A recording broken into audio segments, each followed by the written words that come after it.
రావాల్సిన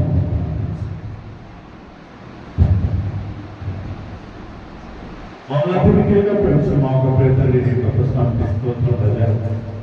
ఘర్షణ క్షణం నుంచి ప్రభావం ఈ యొక్క పరిశుద్ధ ఆదివారం వరకు మమ్మల్ని కాపాడుతూ మీ యొక్క సన్నిధిలో ఒక సహవాసంగా చేసే విధానం వరకు స్తోత్రం ప్రభావ పాత్ర ద్వారా ప్రభావం మేము మహిమపరచున్నాం కనుక ఆరాధన ద్వారా మేము ఘనపరచున్నాం ప్రభావ వాక్య సందేశం వెళ్తుండగా యోగ్యత లేని వారిని ప్రభావ ఆయన వాడుకున్న విధానం స్తోత్రం ప్రభావం ఒక విశేషమైన ఒక జ్ఞానంతో నింపండి మీరు మా ద్వారా మాట్లాడండి ప్రభావ మాట్లాడే ప్రతి ఒక్క మాట వ్యర్థంగా వెళ్ళకుండా ఫలించేలాగా సహాయం చేస్తారు ఏ సైతే పరిశుద్ధ నామాన్ని వివరిస్తున్నా తండ్రి ఆమేన్ ఆమేన్ హల్లెలూయా.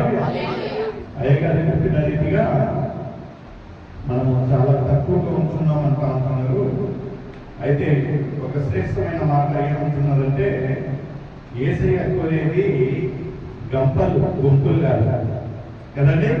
హల్లెలూయా హల్లెలూయా. దేవునికి స్తోత్రం కలుగునుగాక. ఎందుకంటే ఈ యొక్క దినం ఈ యొక్క క్షణంశులకి ఎన్నో మంది చెప్తున్నారు.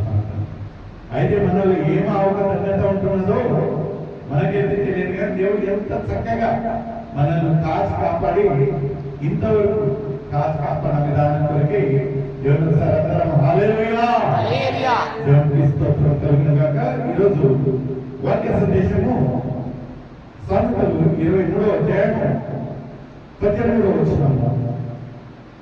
Book of Proverbs 23rd chapter 18th verse. తీసిన వారు సహకరించండి. నిశ్చయముగా నీ ఆశ ఏం కానీ అనండి భంగము.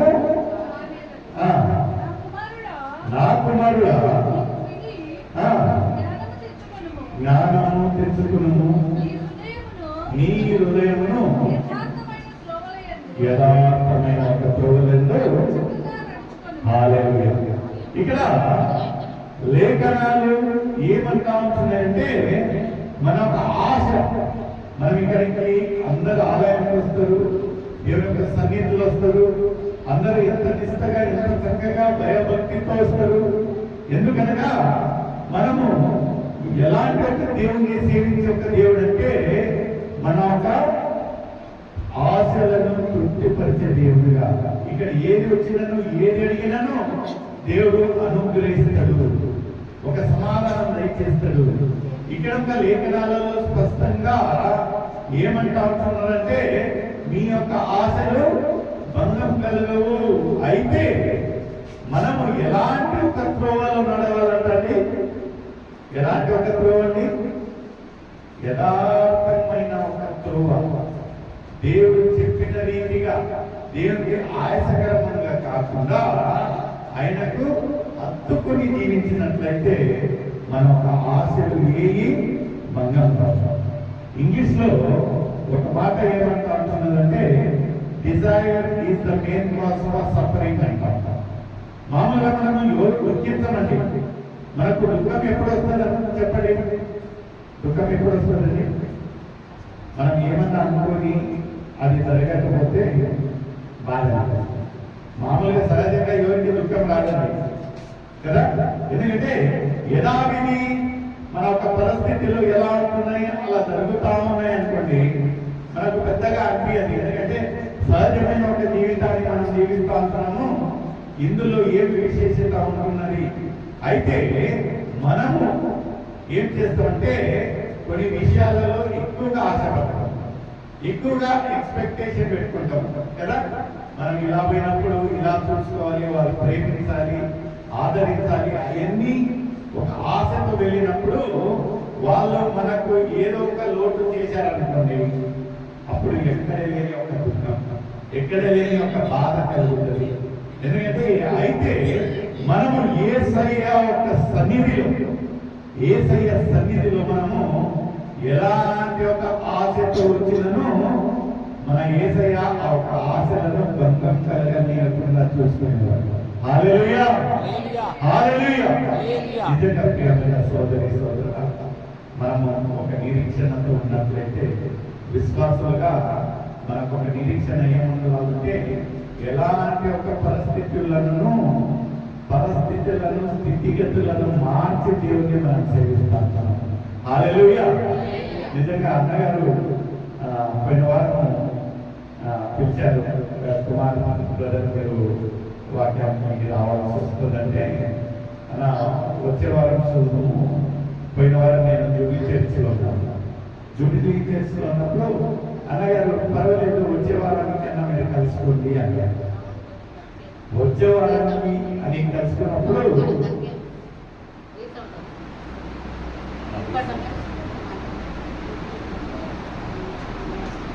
అలాంటప్పుడు ఏమైంది అంటే, మా యొక్క అమ్మగారి యొక్క పరిస్థితి పోయిన వారం చాలా గంభీరంగా ఉంది. చాలా గంభీరం అంటే అసలు డాక్టర్లు ఒక చేతులు ఎత్తారు. అన్నగారికి అందరికీ తెలిసిన ఒక విషయంగానే ఉంటున్నది. డాక్టర్లు నిజంగా మీరు ఇలాంటి ఒక పరిస్థితులలో అమ్మగారిని తీసుకుని వచ్చారు, మా ప్రయత్నంగా మేము చేస్తా ఉంటున్నాం, కానీ 1% ఓప్స్ అనేది మాత్రం మీరు పెట్టుకోవద్దు అని చెప్పారు. ఎంత బాధ కలుగుతుందండి. నిజంగా మనం ఎవరి దగ్గరికి పోతాము, వైద్యుల దగ్గరికి పోతాం. ఏమన్నా అనారోగ్యం ఉన్నట్లయితే ఆ వైద్యులే ఇంకా ఓప్స్ లేదు బాబు అని చెప్పినట్లయితే ఇంకా మనం బుద్ధ పగిలిపోతుంది. మాకు అదే బాధ అనిపించింది. ఏంటి ఇలా ఉంటున్నది. పోయిన శనివారం జరిగిన ఒక సన్నివేశం. పోయిన శనివారం సుత్ర హాస్పిటల్కు మేము వెళ్తే డాక్టర్ చెప్పిన మాటలు ఏమవుతున్నదంటే, చాలా గంభీరమైన ఒక పరిస్థితులలో మేము తీసుకొని వచ్చారు, ఇంకా మేము ఏం చేయలేము. మేము ఏ అయితే చిన్న హాస్పిటల్ పోకుండా పెద్ద హాస్పిటల్కి వెళ్తే ఒక ఆశ ఉంటుంది, ఆమె బాగా ఉంటుందని. అలా అనుకొని హుబ్లీలో ఏదైతే ఒక పేరు పొందిన ఒక హాస్పిటల్ సుచురాయితున్నది, అక్కడికి వెళ్తే అక్కడ చెప్పే డాక్టర్లు ఏమంటా ఉంటున్నారంటే, మా పైన మీరు ఓప్స్ పెట్టుకోవద్దు స్పష్టంగా చెప్పారు. అయితే లేఖనాలు ఎంత చక్కగా ఏమంటా ఉంటున్నారంటే, మీ యొక్క ఆశను నేను భంగము చేయను.